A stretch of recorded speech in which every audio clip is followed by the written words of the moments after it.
And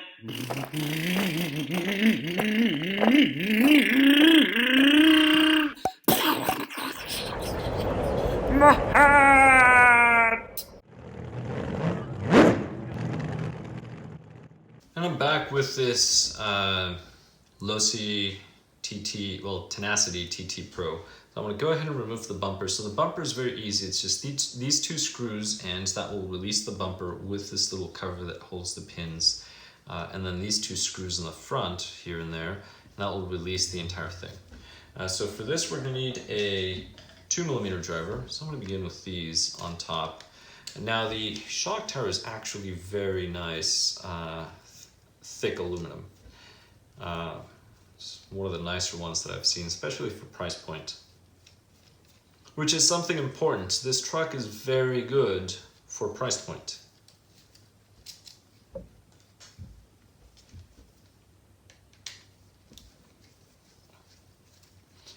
Can you build something better? Yes, of course. How much do you want to spend? So that's the question. So that's something very important. So for example, once in a while, people will talk about some Traxxas vehicles, say a Traxxas Slash, and they will bash on the Slash. And that's great, but one of the things to understand is price point. For price point, it's a good vehicle. It's very difficult to find vehicles for that price point, although there are some that come close. Of course, there's better vehicles. Don't lose these.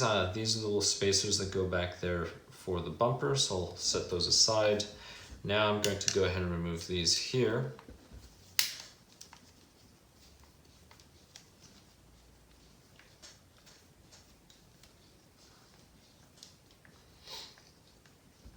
Now I usually do this by hand. You may be using an electric screwdriver or a different type of electric driver, and that works. Let's see, shouldn't be that much more for this one.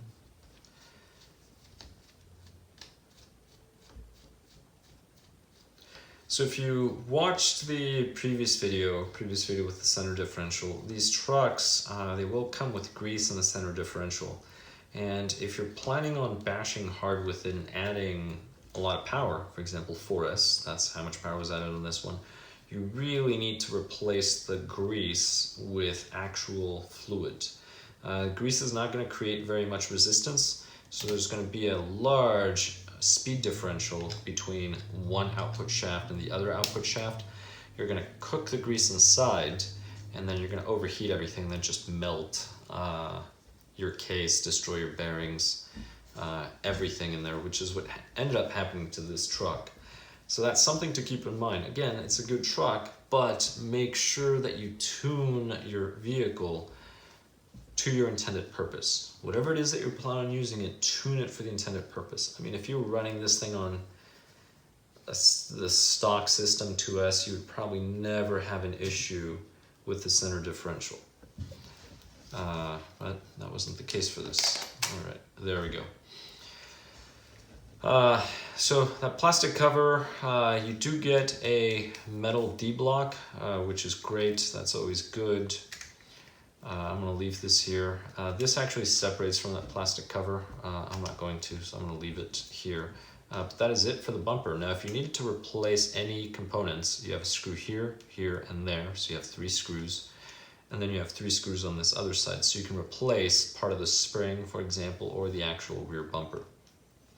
But that is the bumper. So we'll go ahead and put the bumper right over here for now. And we will continue with the rest of the truck. Now, once you remove that rear bumper, you can go ahead and remove the hinge pins for the arms. Now, before I do that, I'm actually going to loosen these 2 screws because I want to separate the shocks. So we'll go ahead and do this, and I'm going to focus primarily on one half. Once you do half of the vehicle, you can do the other half. Here we go. So we have this, so the shock would come loose. You would need a 5.5mm driver for this, and then a 2mm, so nut driver and then driver. So you need a 5.5 nut driver, 2mm driver. And what you do is you just hold it, and then you can remove the nut. Now there's actually another nut in here, so you could grab a wrench and hold that. That's a possibility. But I wouldn't do that. I would grab the screw, and the reason why is that nut could start following. That is it. So here is the shock.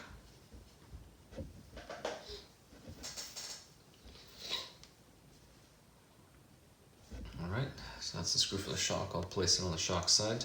And then here, you just have this little plastic spacer. This is just going to slide off, this little cap. And now you have the screw. So if you wanted to remove this, you would just take your 5.5 and then you would take your driver and then you can loosen everything. I'm not going to do that, so I'm going to leave it on. Alright, now I'm going to walk you through some of the things. These two screws, these, right, they go through there. This is a 1.5, 1.5. This is how you adjust the height for your body. So if you get a different body and you need to adjust the height, that's where you would take care of that. You have these 4 screws right in here, 2mm driver. If you remove 1, 2, 3, and 4, you can replace the body mount tower. That's how you do that. Now I am going to separate this from the case. So let's go ahead and remove these bottom 2, and then there's 2 down here. So it's going to be 1, 2, 3, and 4. Go ahead and remove these 2 screws.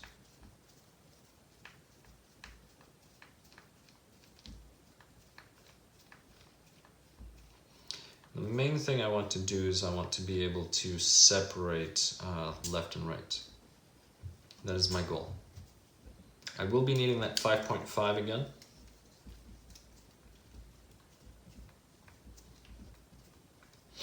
One of the nice things too about the Tenacity is it does come with sway bars, which is really nice. If you were to get the, let's see, the Slash, I think the Ultimate comes with sway bars as well.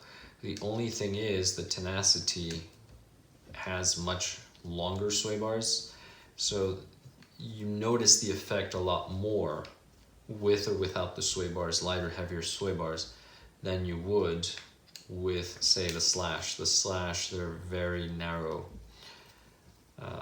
That's something to consider, but they do help.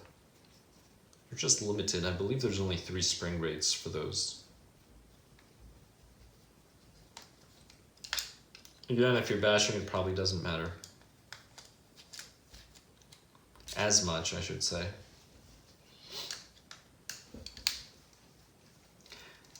It all depends on the purpose. So for example, crawlers, there's no need for sway bars on crawlers for the most part. You generally want that suspension to be as free as possible. You want it to roll as much as possible when you're going over obstacles. Which is why you will notice that many modern off-road vehicles have an automatic sway bar disconnect. Here we go. So now we're going to need a 5.5. So this is how you remove the link, 5.5, and then use your 2mm driver over here.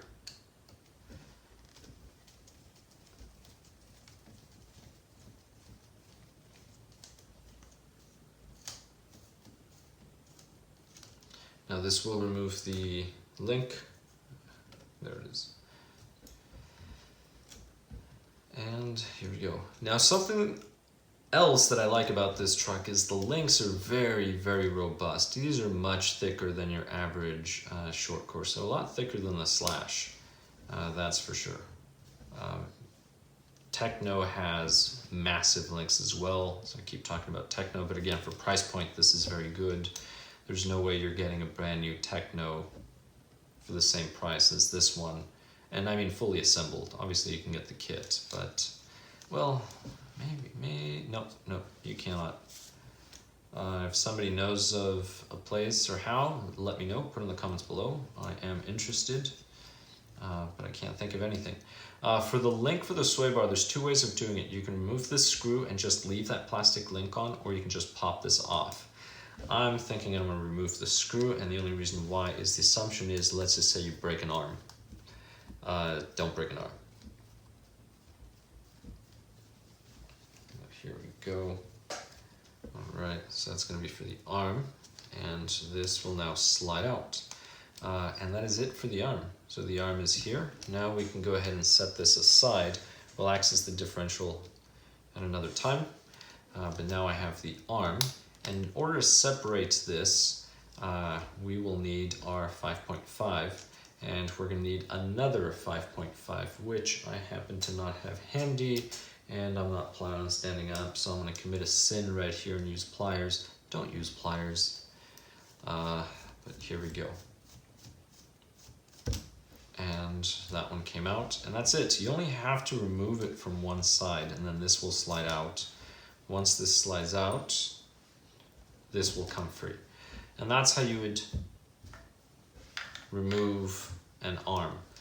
Now, for the link, I'm not going to remove this link. All you need is your 5.5mm nut driver here, 2.0, so 2mm.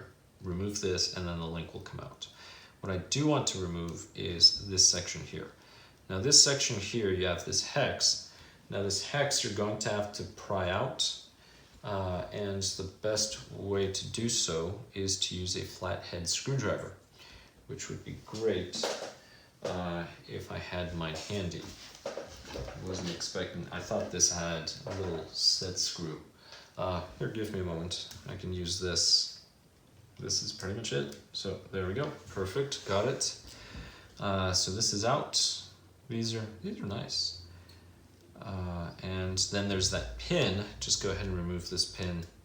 That pin will go out, and then this will slide out. Now I'll show you how to service this in a bit. Let me just show you the bearings. Just stick your driver inside, and then bearings will pop out. And then go with the other one. Well, I'm glad these are good. These are not melted.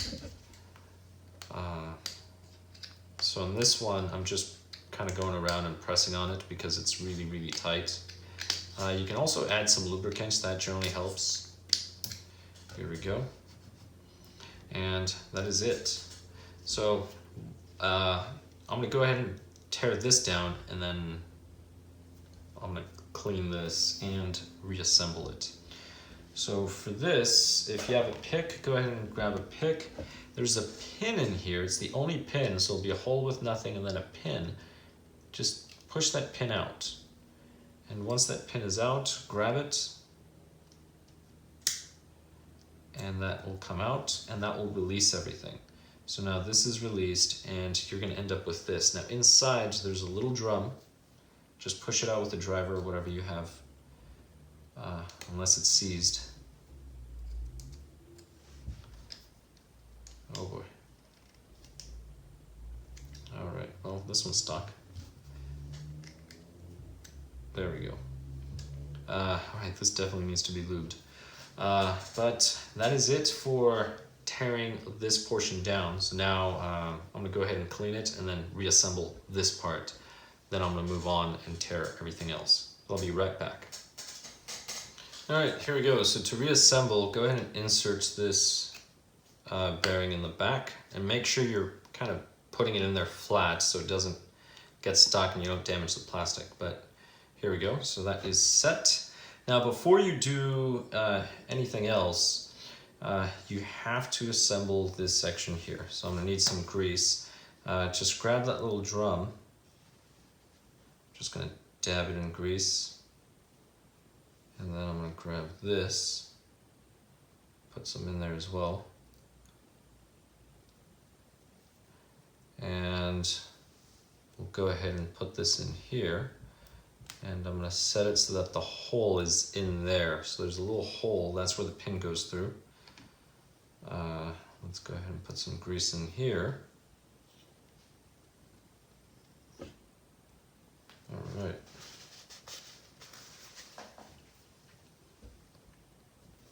And now I'm going to just try to match the holes, and grab the little pin.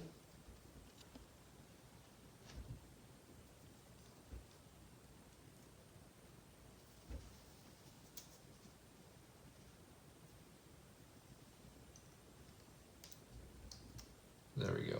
All right, so once the pin is there, that is it. This should move freely. And the pin is held by the bearing.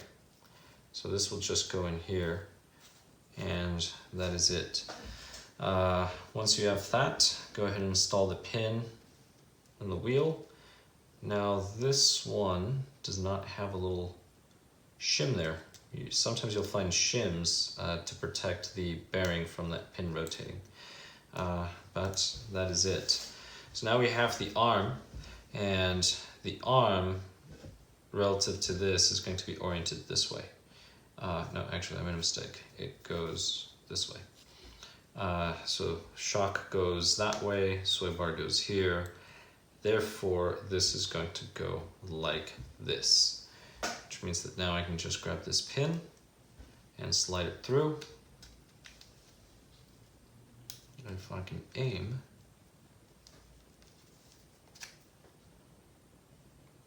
all right, come on. There we go, perfect. All right, good stuff. And just tighten everything. Snug is all you need. Those are nylon nuts. And that is it. So that's how you reassemble this. Now we have the pin that goes here and the pin that goes there. But we'll worry about that one once we do the differential. So we will do the differential on the next one. Thank you very much for watching. Please subscribe if you have not, and comment below. Catch you in the next one. What? Oh, my hair! My tongue! My rod!